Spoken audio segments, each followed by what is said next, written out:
how to handstand, all the way from zero to freestanding handstand. Let's do it.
So when you start your handstand journey, it's important to don't rush it.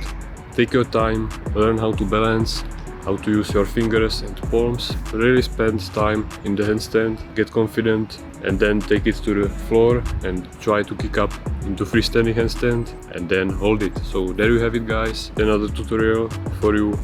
See ya.